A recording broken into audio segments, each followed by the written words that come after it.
Bonjour, dans cette vidéo je vais vous parler aujourd'hui des shells sur Linux. Alors personnellement je préfère le shell bash sous Linux plutôt que le sh. Alors tout simplement parce que dans l'invite de commande on a le dossier en cours et l'utilisateur courant. Alors suivant les choix, suivant les shells qu'on va utiliser, chacun aura ses raisons, chacun aura son choix personnel. Alors mais ça peut aussi être lié par exemple à l'écriture des scripts. Les scripts sont faits pour être utilisés avec un shell et non pas avec un autre. Alors on peut avoir besoin de savoir sur quel shell on travaille de manière courante et quels shells sont disponibles sur la machine sur laquelle on est en train de travailler.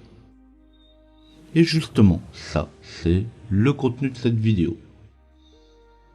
Alors pour pouvoir connaître le shell courant, celui sur lequel on est en train de travailler, en fait c'est celui qui est utilisé par défaut la plupart du temps, il suffira de taper tout simplement la commande echo espace $shell en majuscule. Alors shell en majuscule est tout simplement une variable d'environnement qui contient le nom du shell par défaut qui est utilisé pour l'utilisateur courant.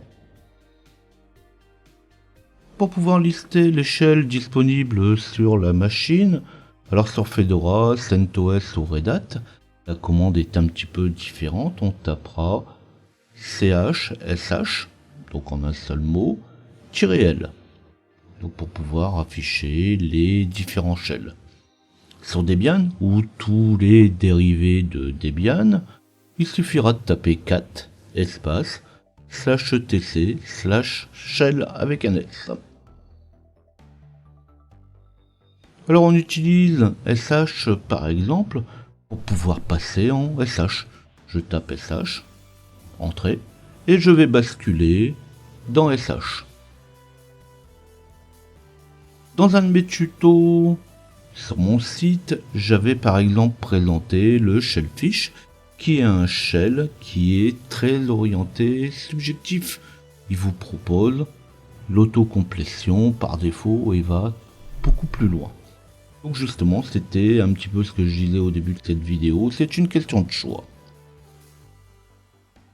Une fois que j'ai fait ma bascule vers mon nouveau shell, pour voir sur quel interpréteur de commande je suis en train de travailler, je vais taper echo $0. Alors echo shell, echo espace $, shell en majuscule, je l'ai dit tout à l'heure, ne fonctionne pas parce qu'en réalité il ne retourne que le shell par défaut de l'utilisateur. Donc on est bien obligé d'utiliser echo espace $0. Donc là, comme je disais, c'est une petite vidéo, ça va très vite, c'est pas non plus quelque chose de très compliqué, mais c'est des petits points qu'on peut avoir besoin régulièrement. Si vous désirez retrouver mes autres vidéos, abonnez-vous. Vous pouvez taper LJP Info dans votre navigateur web ou flasher le QR code pour retrouver mes différents documents sur mon site.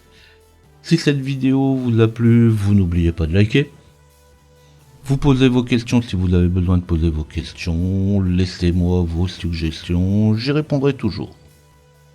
Et sinon, on se dit à bientôt.